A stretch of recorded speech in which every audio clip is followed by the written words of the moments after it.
Ibu ingin sholat tahajud malam, ya kan? Baik. Tahajud kan malam ya. Kita kerjakan malam setelah tidur terlebih dahulu. Ingat, sholat malam itu nanti dibagi dua sifat. Ada yang dikerjakan sebelum tidur dulu, itu disebut dengan qiyamul lail. Dalilnya Quran surah ke-73 ayat ke-20, kan? Posisi paling kanan sebelah atas. Kemudian kalau ibu tidur dulu, lalu malamnya bangkit menunaikan sholat, itu disebut dengan tahajud namanya. Dari kata hajada. Ya. Hajada itu asalnya berbaring. Ya, berbaring kemudian bangkit. Dalilnya Quran surah ke-17 ayat 79 sampai 81.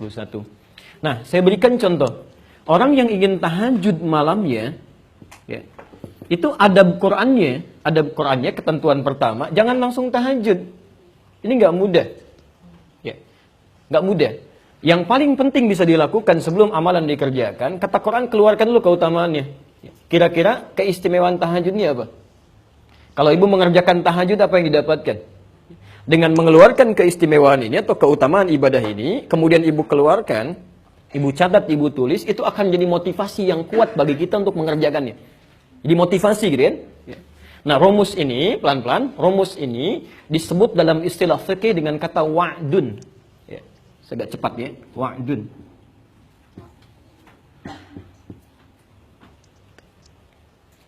Oke, wa'dun. Wa'dun itu janji positif, ya, janji positif atau keutamaan yang Allah siapkan, ada keutamaan yang Allah siapkan bagi hambanya yang mengerjakan ibadah tertentu. Yang mengerjakan ibadah tertentu. Contoh, ini misal saja ya.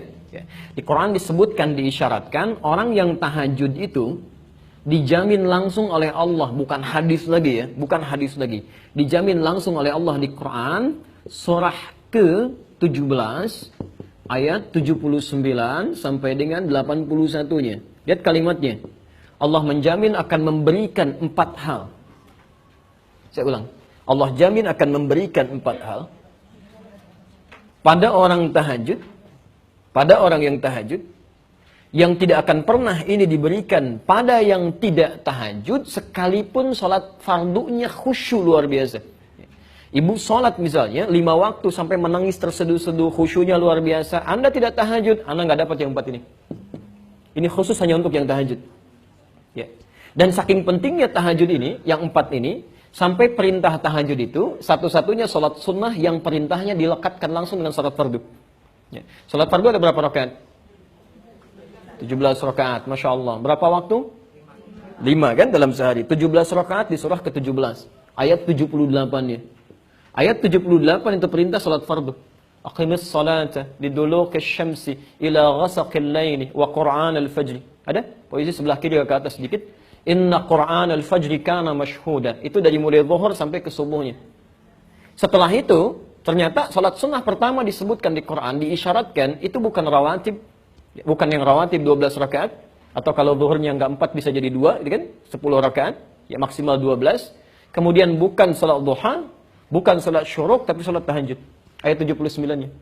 Wa minal laili fatahajjad bihi. Dan di antara sebagian malam, enggak usah semuanya. Kamu istirahat silahkan, kan? Istirahat dengan baik dan usahakan malam bangun ambil sebagiannya. Ya. Masya Allah, sebanyak apa sih butuh untuk memenuhi kebutuhan dunia? Udah siangnya sibuk, malamnya juga dunia juga. Kapan untuk akhiratnya? Katanya pengen masuk surga, kan?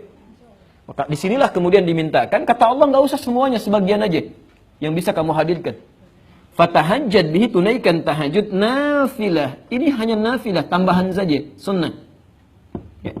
Kalau kamu bisa kerjakan, kami berikan kemuliaan. Kalau tidak, kamu tidak berdosa. Tapi kalau bisa dikerjakan, lihat kalimatnya. Asa ayyab'afaka rabbuka maqaman mahmuda. Orang yang mampu menunaikan tahajud, benar tahajudnya, kami jamin, kami akan sukseskan karirnya. Ya, mudahkan pekerjaannya. Ya. Ada kemudahan dalam beraktivitas. Bukan cuma mudah, tapi diangkat ya. Jadi ada maqam mahmuda, itu beda Bu. Kalau maqam itu pijakan yang mengangkat derajat. Ya. Misal ada seseorang misalnya mendapatkan kebaikan, promosi jabatan, bisa disebut dengan maqam. Tapi belum tentu orang bisa suka dengan itu.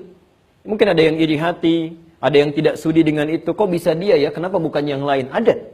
Tapi kalau seseorang terangkat naik dan orang semua paham memang dia yang pantas, dia yang layak, dia yang baik, maka makamnya ditambah dengan kalimat mahmudah, maqaman mahmudah. Ya. Nabi datang, ini kan ayat turun untuk membebaskan Nabi dari kepungan orang-orang Quraisy. Ya, kemudian beliau keluar dari Mekah, hijrah ke Madinah kan? Perhatikan, ketika datang ke Madinah, bukankah sudah ada pemimpin di sana? Ya kan?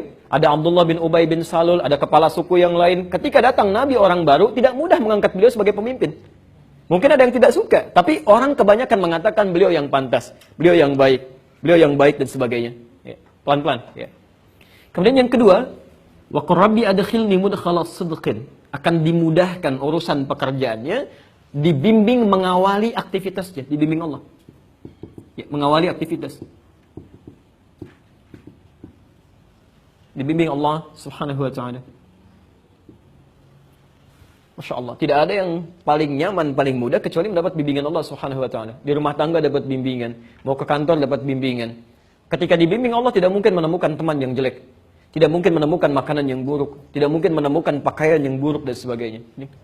Wa akhrijni mukhrajas sidqin, wa akhrijni mukhrajas sidqin. Diberikan solusi terbaik ketika punya masalah. Alhamdulillah. Ibu sedang jalan nih, begitu jalan, kan? Masya Allah, tiba-tiba ada petugas berseragam kasih isyarat, Bu, minggir gitu ya. Baik, apa yang sudah tergambar dalam benak Ibu? Baik, tilang dan sebagainya. Ini kadang-kadang orang suka keliru ya. Ya, suka keliru gitu. Kan tidak, Masya Allah, Ibu jangan membayangkan sesuatu yang kurang baik dulu gitu ya. Boleh jadi beliau mau mengecek, menunaikan tugas dan sebagainya. Kadang suka salah persepsi. Datang itu untuk nanya, tiba-tiba ngeluarin SIM, ditanya enggak gitu kan. Atau yang salah kaprah mengeluarkan uang misalnya, kan nggak diminta, kenapa dikeluarin? Ya. Saya pernah mau isi khutbah di daerah Kuningan, Mega Kuningan. Kami duduk di depan, saya sudah gunakan jas, samping kami teman di jamaah, ya beliau sudah agak sedikit sepuh yang bawa mobilnya. Qadarullah dihentikan oleh polisi. Ya, begitu mau sedikit masuk, diminta minggir. Minggir Pak katanya. Ya, begitu sudah merapat, beliau mau mengeluarkan SIM begini. Ya, si polisinya mengatakan mau kemana be, gitu kan? Beliau senyum, melirik kepada kami, saya kemudian langsung saya jawab, mau Jumatan Pak. Saya khutbah gitu. Oh sudah langsung aja. Langsung aja. Lalu saya katakan kepada teman kami tadi, Pak, pertanyaannya kan, mau kemana? Bukan minta SIM. Jadi kadang-kadang kita keliru dalam bersikap karena menjawab tidak sesuai dengan pertanyaan. Ibu bisa pahami nggak? Anak kita sekolah, ada pertanyaan, dijawab tidak sesuai dengan kadar pertanyaannya, salah kan? Kadang-kadang polisi belum nanya, sudah dikasih macam-macam, ya salah gitu.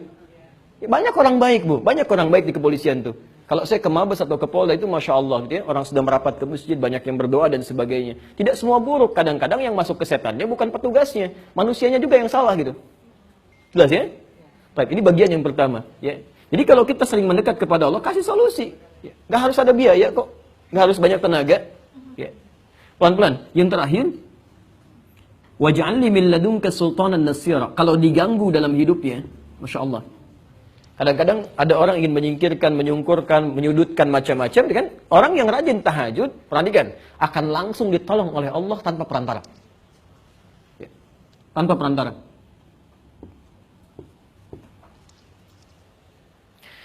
Saya agak sedikit cepat ya, karena bukan ini inti materi kita. Nah, sekarang perhatikan. Rumusnya, kalau ibu ingin menunaikan tahajud, isyarat-isyarat di fikihnya harusnya, sebelum dikerjakan tahajudnya, ini 4 ini keluarkan dulu Bu. Ibu tulis, tempelkan di samping dinding tempat kita tidur itu. Begitu Anda mulai miring ke kanan dan melihat tulisan ini, nggak punya rencana atau tidak terfikirkan tahajud pun, ibu malam bisa bangun. Bisa bangun, kan? Ya. Coba apalagi ibu tambahkan tulisan, kamu kan kesulitan, dikasih solusi, kenapa nggak mau dikerjain? Ya. Nabi, Rasul, orang paling soleh, tahajud sampai bengkak-bengkak. Kamu bukan Nabi, bukan Rasul, surganya belum jelas, macam-macam dan sebagainya, nggak mau tahajud. Terus nuntut lagi pengen cepat selesai masalah. Ya, bangun, kan? Tuliskan. Di sini ibu bisa bangun, karena ada motivasi. Ya, mulai persiapan, susun alarm sampai 3 kan. Alarm pertama, mematikan alarm kedua. Alarm kedua, siap-siap, dan seterusnya. Oke. Wah ya.